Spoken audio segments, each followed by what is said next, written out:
인하여 그들에게 주장을 이 백성에게 차지하게 하리라.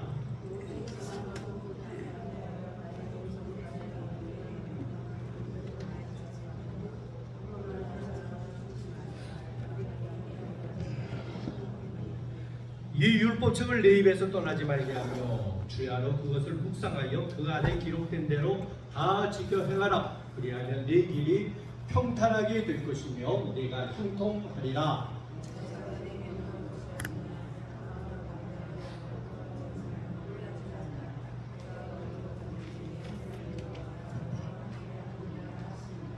아멘. 네. 여호수아 말씀을 우리는 큰 그림을 그려보는 시간을 가지도록 하겠습니다. 성경에 이름은 성경에 나타난 이름들은 뜻들이 있어요.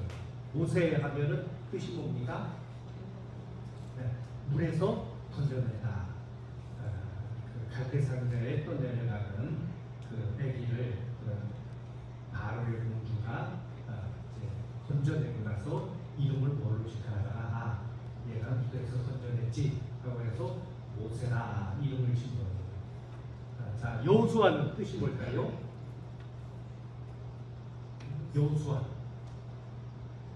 여호수아, 예수와 신약에서는 예수 다 같은 말입니다.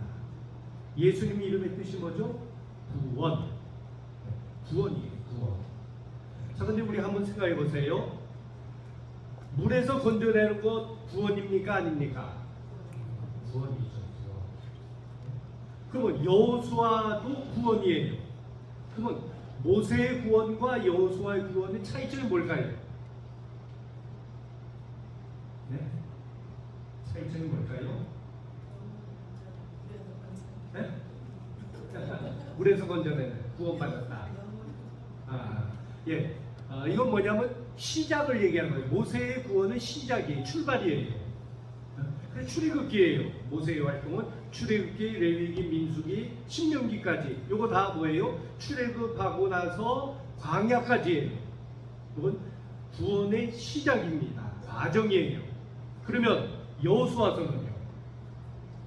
이제 하나님의 약속의 땅이 가나안 땅에 들어가는 거예요. 그것은 구원의 완성이에요.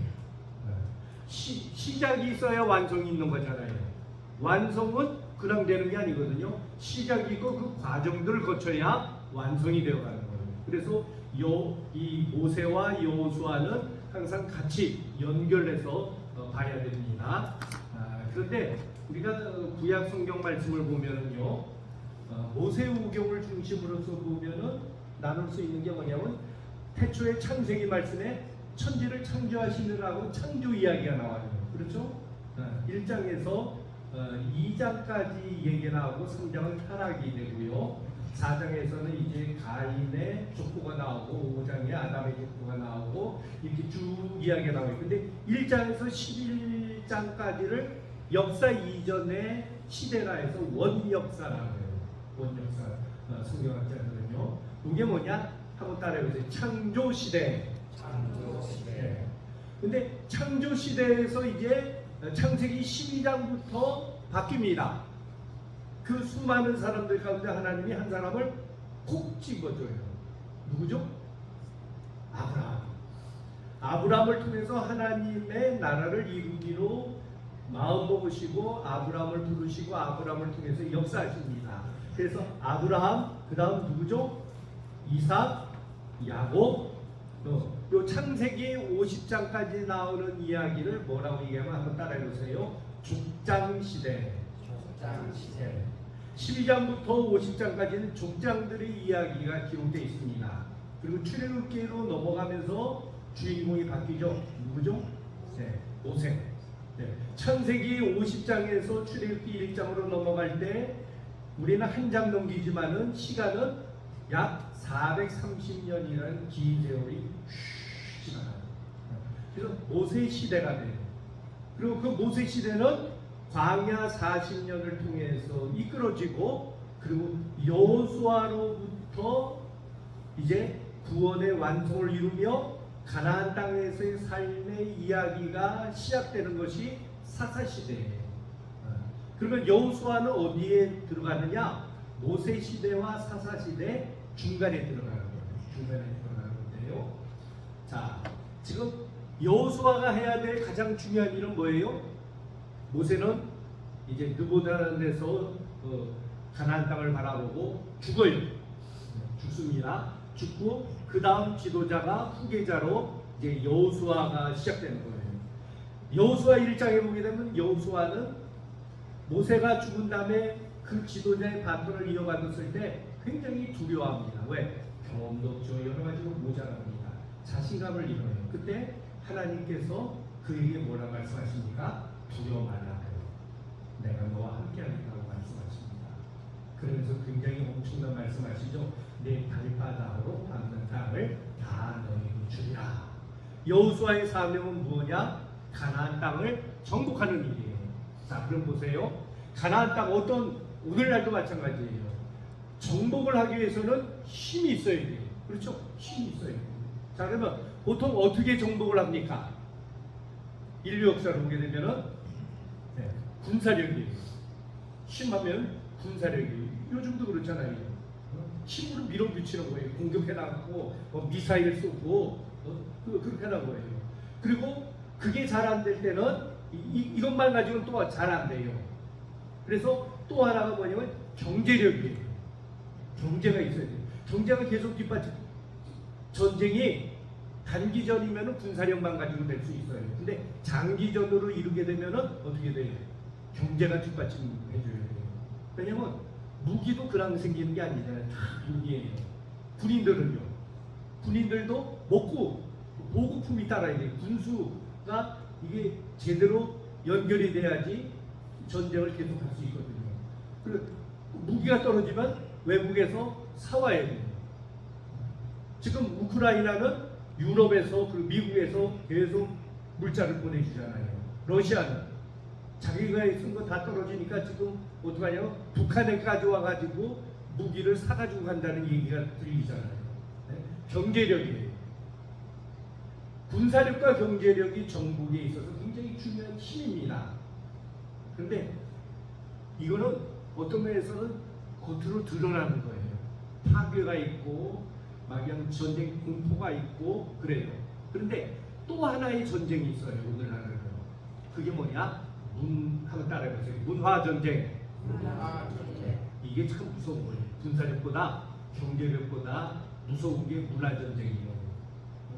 사람의 생각을 취향을 바꾸는 거예요. 음악을 통해서 예술을 통해서 영화를 통해서 문화라는 이름으로 멋지잖아요. 근데 그 뒤에 무언가 조종하는 그런 것들이 있어요. 사람의 생각을 바꿔놓습니다. 이런 거예요. 자, 그러면 이스라엘 백성들의 가나안 정복은 무엇을 가지고 가는 겁니까? 군사력도 아니에요. 경제력도 아니에요. 문화도 아니에요. 뭡니까? 한번 따라해주세요. 말씀으로. 그래서 오늘 여호수아에게 염려하고 걱정하고는 여호수아에게 하나님이 하시는 말씀이 오늘 나오죠. 6절에 보게 되면 먼저 뭐라고 말씀하십니까? 강하고 담대하라. 내가 이 땅을 너희에게 주겠다. 그래요. 한 분 가지고 안 돼요. 그래서 7절에 또 뭐라고 말씀하십니까? 강하고 극히 담대하라 말씀하세요. 왜 두 번 말씀하셨나요? 네? 그만큼 여호수아가 떨기 때문이에요. 하나님께서 거듭 반복하는 것은 그 상황 속에서 주시는 말씀이거든요. 자, 그러면서 그냥 말로만 야 걱정하지 마, 담대해, 그런다고 되겠어요? 뭔가 줘야 되잖아요. 힘을 줘야 되잖아요. 그래야 나 강할 수 있어. 그래요. 근데 하나님이 주시는 힘은 뭐예요? 뭐죠? 7절 이하부터 나오는 말씀이죠. 극히 담대해서 뭐 하라는 거예요? 나의 종 모세가 내게 명령한 그 율법을 다 지켜 행하고 물어나 좌우로나 치우치지 말라. 그리하면 어디로 가든지 형통하리니. 그러면서 8절 9절 이 율법책을 내 입에서 떠나지 말게 하며 주야로 그것을 묵상하여 그 안에서 기록된 대로 다 지켜 행하라. 그리하면 내 길이 평탄하게 될 것이요 네가 형통하리라. 내가 내게 명령한 것이 아니냐. 강하고 담대하라. 두려워하지 말며 놀라지 말라. 네가 어디로 가든지 내 하나님 여호와가 너와 함께하느니라 하시니라. 그래서 주신 것은 뭐예요? 물질적인 힘이 아닙니다. 가시적인 힘이 아니에요. 뭘 주셨어요? 말씀이에요. 율법이에요. 이 율법을 지키라는 거예요. 이 율법을 붙잡으라는 거예요. 그러면 그 율법이 어떻게 해요? 네게 세상의 어떠한 것으로도 감당할 수 없는 가장 위대한 힘을 너희에게 주신다는 거예요. 이스라엘 백성들은 말씀의 백성들입니다. 말씀을 그들이 지켜나가고 온전히 말씀대로 순종해 나갈 때는 그들이 약하느냐, 국방력이 얼마나 세느냐, 경제력이 얼마나 든든하느냐, 그거 상관없이 그들은 승리하는 삶을 살아갈 수 있었어요. 그러나 그들이 말씀을 등한히하고 세상 것만 붙잡을 때는 잘 되는 것 같은데 결국 어떻게 돼요? 망조가 될 수밖에 없었다는 거예요. 여러분, 이것은 오늘날 우리들에게도 동일하게 주시는 말씀입니다. 우리가 세상에서 어떻게 하면 더 힘을 가질까, 어떻게 하면 더 권력을 잡을까, 경제를 더 할까, 뭐 여러 가지를 하고 있지만은 교회가, 예수 믿는 사람들의 힘은 그런 물질적인 것이 아니라 하나님의 말씀이라는 사실을 우리 잊어서는 안 됩니다. 말씀은 눈에 보이지 않아요. 세상의 눈으로 보기에는 약해 보여요. 그러나 그 말씀 가운데 누가 같이 하십니까? 하나님이 함께 하신다는 것. 자, 보세요. 하나님 나라의 시작은 어디부터 시작되느냐? 바로 하나님이 한 사람을 택하고 부르시는 사건으로부터 시작됩니다. 그게 어디서 나오느냐? 창세기 12장에서 나와요. 계속 반복되지만은 한 나라가, 국가가 이루어지기 위해서는 세 가지가 있어야 된다고 그러죠. 첫 번째, 국민이 있어야 돼요. 그 국민을 하나님은 창세기 12장에서 아브라함을 통해서 시작하십니다. 아브라함 한 사람을 통해서 그 아들 이삭으로, 이삭 다음에 야곱으로, 야곱에게서 그 다음부터 12아들, 이 12아들들이 430년 동안 지나면서 12지파가 되는 민족이 되는 거예요. 출애굽한 다음에 시내산에서 인구 조사를 봤더니 몇 명이 돼요? 60만. 이 60만은 여자는 제외된 거예요. 20살 이하 60세 이상 제외된 거예요. 군대를 조직하는 거니까요. 그러니까 적어도 여자 플러스 아이들, 노인들 다 합치면 한 얼마 정도 될까요? 학자들은 추정하기를 200에서 250만이라는 거예요. 200에서 250만. 지금 우리 옆동네 고양시가 100만이 좀 넘어요. 그렇죠? 100만이 좀 넘죠. 그래가지고 그동안 한참 그 고양시 가면 프랜카드 붙었어요. 100만 이상 돼서 광역시 되지 않는데 광역시로 다 떨어지면 경기도가 힘을 잃어버리니까 용어를 바꿨어요. 뭐 특례시로. 광역시라는 건 특례시. 그래서 고양 특례시. 뭐 특별하게 뭐가 있는지 잘 모르겠는데 하여간 숫자가 중요한 거예요. 100만. 앞으로 우리나라가 인구 절벽이라고 해요. 절벽이라는 게 뭡니까? 더 이상 나갈 데가 없는 거예요. 떨어지는 일밖에 없다는 거예요. 이게 참 문제예요. 그런데 100만만 돼도 굉장한 건데 250만 명, 굉장한 숫자입니다. 국민을 이루게 돼요. 그리고 국민을 이룬다면 하나님께서 어떻게 하십니까? 법을 주세요. 어디서 주시죠? 출애굽 이후에 시내산에서 율법을 주시고 제사법, 성막을 주세요. 그게 출애굽기 이야기예요. 자, 근데 국민이 있고 법이 있어요. 이것만 가지고 나라가 됩니까? 땅이 있어야 돼요. 그 땅을 이루는 이야기가 뭐냐? 바로 여호수아 이야기입니다. 여호수아 이야기. 자, 여호수아서는요 세 부분으로 나눌 수가 있어요. 1장 13장은 전쟁 이야기, 땅을 정복하는 이야기입니다. 그 다음에 14장에서 4가지가 잘못됐는데 14장에서 22장까지는 그 정복한 땅을 분배하는 이야기가 나와요. 그리고 23장에서 마지막까지는 여호수아의 도별설교, 마지막 설교가 이야기가 됩니다. 이렇게 구분이 되는데요. 여기 그래서 이스라엘 백성도 이제는 애굽 생활도 광야 생활도 다 끝나고 하나님이 주시겠다고 약속하신 가나안 땅에서의 삶의 시작이 여호수아로부터 시작돼서 나라가 북쪽은 아수르에, 남쪽은 바벨론에서 망할 때까지 수백 년 동안 또 가나안 시대가 열리게 되는 겁니다. 자, 그래서 여호수아는 뭐냐? 사사 시대와 왕정 시대의 출발이 가나안 시대가 열리는 것이 바로 여호수아서 말씀이에요. 그러면 여호수아 말씀을 보면은요, 처음에 어떻게 합니까? 요단강을 건너잖아요. 요단강을 건넙니다. 어떻게 건너죠? 하나님의 능력으로. 하나님의 능력으로. 홍해바다와 요단강은 똑같이 맨 땅을 밟고 건너지만 방법은 조금 달라요. 홍해바다는 어떻게 건넜어요? 먼저 다 물을 갈라놓고 맨 땅을 걸었어요. 그런데 요단강은 물이 그때가 홍수기예요. 물이 뚝까지 다 찼는데 여호와 법궤를 맨 제사장을 따라 백성들이 그 발이 물에 닿으면은 한 걸음 한 발자국 닿아가면은 어떻게 돼요? 물이 갈라지는 거예요. 그래서 중간까지 가서 법궤를 맨 제사장이 기다려요. 그러면 나머지도 갈라지고 이스라엘 백성들이 걸어갑니다. 이걸 성경학자 가운데 이렇게 해석하는 사람이 있어요. 하나님의 은혜의 시작, 구원의 시작은 처음은 하나님께서 처음부터 세팅해 놓고 시작하지만은, 그러나 하나님의 영광의 역사가 시작될 때는 인간이 한 걸음 한 걸음 하나님 말씀에 순종해 나아가야지 길이 열린다. 뭐 이렇게도 설명하는 사람이 있어요. 근데 요단강을 건너서 제일 먼저 도착한 지역이 어디예요? 오늘 오전에 설교 시간에도 말씀드린 것처럼 따라해서요. 길갈. 길갈이 뭐냐? 뜻은 굴러갔다는 거예요. 뭐가 굴러갔느냐? 수치가. 그동안에 나라가 없고 노예 생활했고 아이 저 사람들 별거리면 뜨내기야 했던 그들의 모든 것들이 굴러가 버렸다는 거예요. 여기서 한 중요한 사건이 있죠. 뭡니까? 할례 사건. 할례 사건이에요. 자, 근데 여러분 생각해 보세요. 가나안 땅에 들어가게 될 때 가나안 사람들이 플래카드를 걸어놓고 환영 어서 오세요 그랬나요? 그러지 않았어요. 그들을 막으려고 그러고 이스라엘 백성들을 없애버리려고 그랬어요. 전쟁 중이에요. 근데 길갈에 도착해서 할례를 행했다는 건 뭐예요? 전쟁이 끝난다면 할 수 있어요.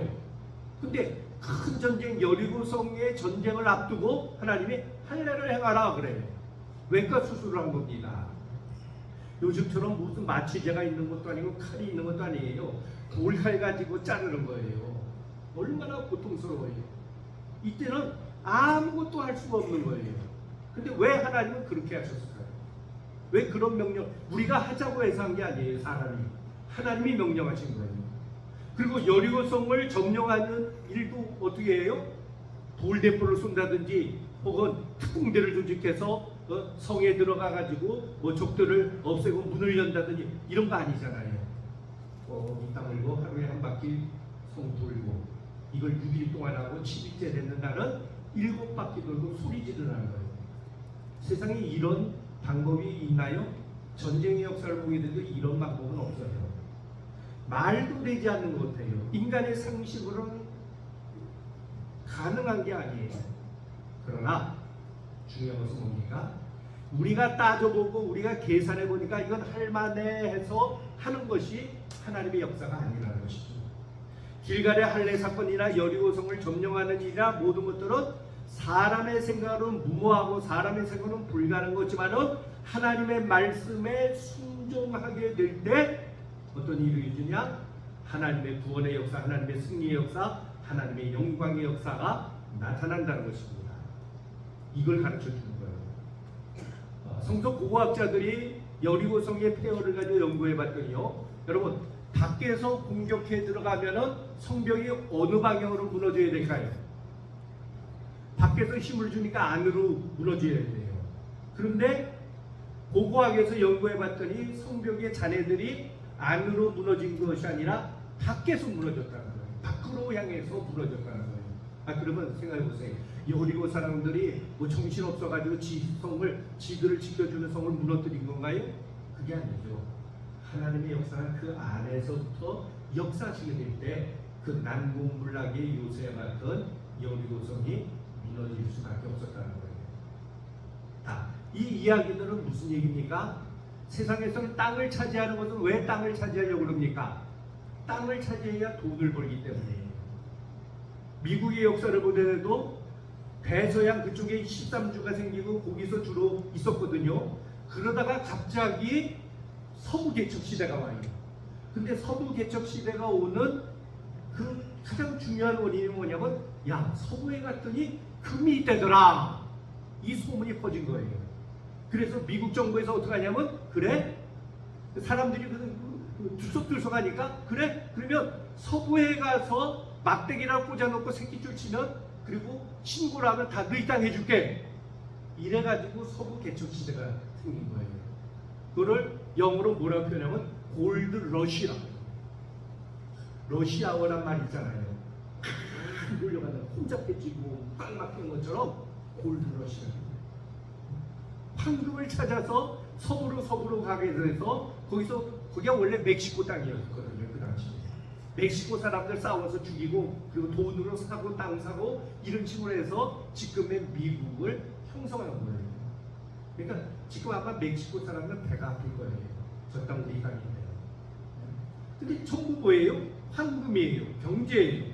그러나 가나안 땅 전부 이야기는 단순히 그런 이야기가 아닙니다. 이 땅의 전쟁 이야기는 어떤 일입니까? 거룩한 전쟁이에요. 땅을 차지해서 얼마나 영토를 넓히고 얼마나 그곳에서 물질을 얻느냐가 중요한 것이 아니라 그곳에서 하나님의 나라를 이루라는 거예요. 우상으로, 거짓으로, 음란한 것으로 가득 찬 가나안 땅을 새롭게 거룩한 나라로 바꾸라는 거예요. 이 전쟁에 이겨야 된다는 거예요. 땅을 차지해도 거룩한 싸움에서 지면은 그 땅에서 실패하는 거예요. 그 실패한 이야기가 바로 우리가 다음 시간에 볼 사사기 말씀입니다. 오늘 우리도 마찬가지입니다. 우리가 이 세상을 살아가며 하나님의 백성으로 하나님의 나라를 이루어가게 될 때, 우리 가정을, 내가 사는 동네를, 이 사회를, 이 나라를 거룩한 나라로 바꾸지 못한다면 교회가 아무리 많아져도 소용없어요. 우리끼리만 아니에요. 우리를 통해서 하나님 나라를 확장시켜 나가라는 거예요. 자, 베이스 캠프인 바로 길갈에서 베이스 캠프로 해서 여리고성을 무너뜨립니다. 그러면서 어떡합니까? 여리고성 주위에 있는 성들을 이제 점령을 하죠. 그 이야기가 여리고성 싸움, 아이성 싸움의 이야기가 나와요. 자, 그때 슬그머니 와서 화평 조약을 맺자고 온 사람들이 있었죠. 누구입니까? 기부한 사람들이에요. 이 사람들은 원래 어디 있느냐? 중부 지역에서 약간 밑에 있었던 남부 지역, 중부 지역 사이에 거주하던 사람들이에요. 근데 저 멀리 가나안 밖에서 온 것처럼 꾸며가지고 와서 평화조약을 맺습니다. 요 이야기가 바로 중부 지역 점령 이야기로 나옵니다. 이때 주도적인 역할을 한 사람이 누구냐? 에브라임 지파였어요. 자, 그래서 가나안 땅 모압 평지에서 요단강을 건너서 지금 어디로 간 거예요? 브엘세바 그쪽으로, 이제 길갈 이쪽으로 해서 큰 무리를 형성해 나가요. 이게 이제 여호수아의 가나안 땅 점령의 시작입니다. 자, 이렇게 되니까 어떻게 됩니까? 기브온 사람들이 나중에 그게 드러나잖아요. 가나안 사람들. 근데 한번 약속을 했으니까 지켜줘요. 자, 이렇게 되니까 남쪽 지역에 이제 가나안 사람들이 어떻게 하느냐? 야, 기브온 사람들을 가나안 사람들 입장에서 보면 어때요? 배신자거든요. 그래가지고는 이제 남부 동맹이 기브온을 쳐부수자, 저 본때를 보이자 해서 쳐들어옵니다. 자, 이렇게 되니까 같이 화평조약 도와주겠다고 했으니까, 그러니까 뭐냐, 상호 방위 조약과 똑같은 거예요. 그래서 이스라엘 사람들이 기브온 사람들을 도와주러 갑니다. 요걸 뭐라고 그러냐? 기브온 전투라고 해요. 요때 이 여호수아 10장에 기록되어 있는데요. 이때 가장 주도적인 역할을 한 사람들이 누구냐? 유다 지파예요. 그리고 갈렙이 이때 맹활약을 하게 됩니다. 그래서 남쪽 지역을 물리쳐버려요. 이 여호수아 저의 가나안 사람들을. 그래서 거점 도시들을 차지합니다. 아모리 사람이 주축이 된 그들을 물리치게 되죠. 자, 그러니까 보세요. 처음에 중부 지역으로 해서 중부를 가운데를 딱 잡습니다. 그리고 밑으로 내려가서 또 싸워서 승리를 해요. 이제 남은 게 뭐예요? 네, 북부 지역이죠. 자, 남쪽에 에브라임이 중심이에요. 중부 지역으로 해서 여리고, 아이성 뭐 이런 것들이요. 그다음에 남쪽은 기브온 밑으로 해서 이제 아모리 사람들이 해서 다 쳐부수고 여기를 점령해요. 그다음 그렇게 되니까 저 갈릴리 호수 쪽에 메롬이라는 곳이 있어요. 여기서 또 북부 지역이 동맹을 맺어요. 그래가지고는 전투를 하게 됩니다. 이때 그 중에 가장 앞장섰던 하솔왕 야빈을 격파해요. 그리고 갈릴리 지역을 점령합니다. 처음에는 중부 지역, 그 다음에는 남부 지역, 그 다음에는 북부 지역. 그래서 이제 가나안 땅에 웬만한 곳에 전부 다 점령한 거 아니에요. 중심 지역들을 점령한 거예요. 점령한 다음에 그 다음에 뭘 했느냐? 12지파의 땅 분배를 하게 됩니다. 땅이란 뭡니까? 땅이 있어야 안식을 얻는 거예요. 그렇죠? 오늘날 얘기하면 집이 있어야 돼요. 집이 없으면 새살이를 하면 어떻게 돼요? 늘 불안하잖아요. 집주인이 또 이거 집가 올리는 거 아닌가? 계약 안 하겠다 하는 거 아닌가? 늘 불안한 거예요. 땅이 있어야 안심을 할 수 있는 거예요. 이스라엘 백성도 마찬가지예요. 그들이 거할 땅이 있어야 하나님 나라가 이제 사람, 법, 그리고 땅 이게 완성이 되는 거예요. 그렇게 될 때 그것을 성경은 기업이라고 그러는 거예요. 기업. 이것을 통해서 확장되어 나가는 겁니다. 자, 그래서 12지파가 이제 땅을 분배해요. 근데 아직 완전히 이스라엘 백성들의 땅이 아니에요. 거점, 중요한 거점만 차지한 거거든요. 근데 제비를 뽑습니다. 제비를 뽑아서 땅을 이제 가지는데요. 근데 보시면은요, 앞에 잘 보이나요? 네. 가운데가 아까 뭐라고 그랬죠? 에브라임이에요. 에브라임 밑에 베냐민이 있어요. 그리고 베냐민 밑에 남부 지역은 누가 앞장서서 싸웠다고 그랬죠? 유다 지파. 그리고 유다 지파 한쪽으로 아래쪽에 시므온 지파가 머무는 거예요.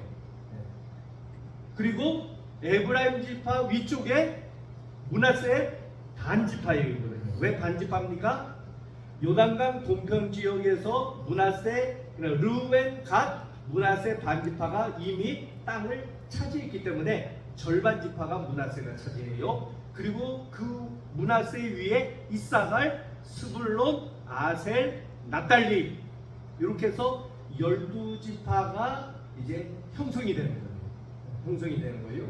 자, 근데 그 밑에 단지파가 있어요. 그렇죠? 단지파 보이죠? 단지파가 어디 쪽에 있나요? 지중해 연변에 있어요. 근데 요 지중해 단지파가 차지한 요쪽이 누가 거주하는 거예요? 그 밑에 쪽으로 쭉 있나면은 블레셋이에요. 블레셋. 네. 그래서 단지파 출신의 나중에 사사 시대 때 사사 나오죠. 누굽니까? 네?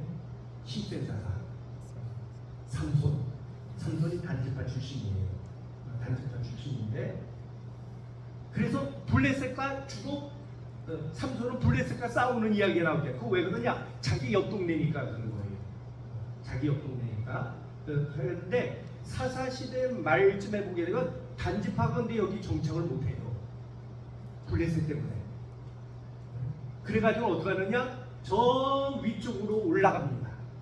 아니, 집단 이주를 해요. 집단 이주를 해가지고 저 북쪽에 갈릴리 호수 위쪽에 북쪽으로 올라가요. 올라가서 거기서 사람들이 안 사는 곳에 가서 야, 여기 좋으니까 여기 적들로서 여기 차지하자고 해서 그쪽으로 가버려요. 근데 그것으로 인해서 몸은 편안할지 몰라도 그들은 타락하게 됩니다. 그래서 시간이 흘러가면서 이스라엘 역사 속에 단지파는 사라져버려요. 왜 사라질까요? 사람이 없어서 사라진 게 아니에요. 그들은 이스라엘 공동체는 신앙 공동체거든요. 근데 그들이 신앙에서 사라졌다는 것은 뭐냐? 벗어나게 되었다는 거예요. 자, 여기서 우리가 중요한 것이 있습니다. 육신의 편안함도 필요합니다. 그러나 그 육신의 편안함이 신앙에 있어서 오히려 걸림돌이 되고, 신앙에 있어서 하나님을 따라가는 삶에서 거추장스러운 장애물이 된다면 우리는 무엇을 택해야 됩니까? 육신의 불편함을 택하야 이 신앙의 선택이에요. 근데 이게 쉽지 않아요. 아, 편한 게 좋지. 우리 자꾸 그런 생각을 하죠. 그러나 신앙이란 뭐예요? 편하냐 불편하냐가 목적이 되면 안 됩니다. 이것이 하나님이 기뻐하시느냐 기뻐하지 않느냐가 항상 우리의 기준이 되어야 돼요. 이 기준을 잃어버리면 아무리 하나님께서 주시겠다고 약속한 땅이라 할지라도 그 땅에서 살지 못하고 아예 하나님의 말씀의 신앙에서 벗어나게 되고, 그래서 육신은 편해지지만은 그들의 역사는 하나님의 구원 역사에서 사라져버리는 그러한 모습이 될 수 있다. 그래서 성경은 고난은 축복이다 하는 말씀이 우리 기독교 신앙의 경험으로 있는 것입니다. 고난을 두려워하지 마세요. 고난 속에도 하나님과 함께 하십니다. 역경을 무서워하지 마세요. 그 역경 속에서 하나님 우리를 붙잡아 주십니다. 그 속에서 하나님을 바라보고 하나님을 의지하고 나아가게 될 때 우리는 어떻게 됩니까? 승리할 수 있다는 거예요. 자, 그런데 보세요. 쭉 지금 12지파의 이야기를 하면서 땅을 분배했는데요. 근데 땅을 못 받은 지파가 있어요. 누굽니까? 레위지파예요. 레위지파는 땅을 하나도 못 받고 그 대신에 48개의 성읍들 12지파에서 이제 흩어져 살게 됩니다. 그러니까 한 지파마다 네 개씩 네 성읍에 거기서만 살게 해줘요. 땅이 없다는 건 뭐예요? 땅은 기업이라고 그랬잖아요. 유업이에요. 땅은 일터예요. 근데 레위지파는 일터가 없어요. 그럼 어떻게 먹고 살아요? 네? 어떻게 먹고 살아요? 어떻게 먹고 삽니까? 그럼 하늘에서 이슬 먹고 사나요? 먹고 살아야 되잖아요. 그거는 그 지파의 그들이 있는 성읍에 속한 그 지파가 그들의 삶을 책임지라는 거예요. 그게 성경에 나와 있어요. 12지파가 레위지파에게는 땅을 분배하지 않았지만은 그들의 삶을 생활을 책임지라는 거예요. 네. 여기서 출발한 것이 목회자를 교회에서 생활을 책임져 주는 겁니다. 네. 그래서 목회자는 아직까지는 이중직이 허용이 안 돼요. 그러니까 목회라면서 다른 직업을 갖는 것은 우리 교단법에는 허용이 안 돼 있어요. 근데 요 근래에 자꾸 이중직이 허용해야 된다 하는 얘기가 자꾸 나와요. 왜 나오느냐? 목회자들이 교회가 지금 어려운 가운데 있어요. 개척을 했지만은 옛날처럼 교인들의 헌신이 약해져요. 목사도 생활인이잖아요. 가정을 가지고 있고. 근데 먹고 살 길이 막막해요. 교회에서 사역하는 거 가지고. 그래서 뭘 합니까? 다른 알바라고. 그 뭡니까? 운전 대신해 주는 거. 그걸 하는 분들도 있어요. 혹은 도배 일을 배워가지고 도배를 하는 분도 있고, 주중에 그렇게 하는 분들이 많아져요. 우리가 속한 서울 소곡로에도 일산 지역에 그런 목회자들이, 젊은 목회자들이 수두룩하네요. 세상이, 사회가 그러니까 어쩔 수 없다고도 보지만은 그만큼 어떤 면에 있어서는 그 사명을 교회가 제대로 감당하지 못하는 거예요. 그것이 사사시대 말기에 사사기에 나오잖아요. 레위인 한 사람이 먹고 살지 못해서 먹을 것 때문에 저 올라가요. 북쪽으로 올라가서 미가라는 사람이 집에 가서 뭐합니까? 우상 제사장이 돼버려요. 그랬다가 나중에 단집하고 올라가서 야, 사람이 큰 데서 놀아야지 한 가정의 제사장보다는 우리 지파의 제사장 해가지고 스카웃을 해버립니다. 근데 이게 타락이에요. 자, 레위 지파에게 왜 땅을 분배하지 않았습니까? 분명한 이유가 있어요. 그건 뭡니까? 전심으로 하나님 율법을 연구하라는 거예요. 그리고 연구해서 너만 하는 것이 아니라 그것을 이스라엘, 내가 속한 동네의 다른 지파 이스라엘 사람들에게 가르치라는 거예요. 두 가지는 항상 연결되어 있어요. 이스라엘 백성들이 레위 지파의 삶을 책임져 주지 않은 것과 그리고 레위 지파가 자기의 사명을 제대로 감당하지 않은 것 두 가지는 항상 연결되어 있어요. 다르게 가르치지 못하니까, 알지 못하니까 제멋대로 살아가는 거예요. 제멋대로 살아가니까 그 속에서 레위인도 같이 타락해 버릴 수밖에 없었다는 거예요. 오늘날 교회가 할 일이 뭡니까? 세상을 따라가는 것이 교회가 할 일이 아니죠. 요즘 세상이 이러니까 우리도 이렇게 하자가 아니라 세상을 끌어나갈 수 있는, 무엇으로 끌어나가요? 바로 하나님의 말씀입니다. 우리가 철저히 말씀으로 무장하고 말씀에 순종하고 말씀을 지켜나가게 될 때, 아까 처음 말씀드렸죠. 이스라엘 백성들이 가나안 땅 차지하는 것은 군사력의 정복 전쟁이 아니에요. 물론 싸움 이야기도 있지만은 그들의 싸움은 어떤 전쟁이에요? 거룩한 전쟁이에요. 하나님 나라를 이루어가는, 말씀대로 살지 못하게 하는 것들을 없애버리는 전쟁이 여호수아서의 전쟁 이야기예요. 그러니까 정복하는 것이 능사가 아니라 그곳에서 하나님의 말씀을 지켜나가는 거예요. 이 사명을 감당치 못하게 될 때 나라도 엉망이 되고 레위 지파도 엉망이 되어버렸다는 이야기입니다. 여호수아서의 마지막 장은 뭡니까? 여호수아가 유언을 합니다. 죽음을 앞두고 그걸 세겜 언약이라고 해요. 너희들이 다 하나님의 말씀을 어긴다 할지라도 우리 가정만은, 우리 집안만은 하나님을 섬기겠다고 얘기해요. 그러자 백성들이 뭐라고 얘기합니까? 걱정하지 마세요 여호수아님, 우리도 당신이 믿는 그 하나님을 우리도 끝까지 지키겠습니다. 큰 소리 쳤어요. 그러나 여호수아 죽은 다음에 얼마 되지 못해서 사사시대 몸에서 이스라엘 백성들은 타락하게 되었던 겁니다. 사사기에 우리 다음 시간에 배우지만은 마지막 장 마지막 절의 말씀이 뭡니까? 그때 이스라엘의 왕이 없으므로 사람들이 다 자기 소견대로 행하더라. 왜 왕이 없었나요? 눈에 보이는 왕을 얘기하는 게 아니에요. 하나님이 왕이신데, 하나님 나라 이뤘는데 하나님을 왕으로 인정치 않으니까 지가 왕 되겠다는 거예요. 자기가 왕 되겠다고 하니까 어떻게 돼요?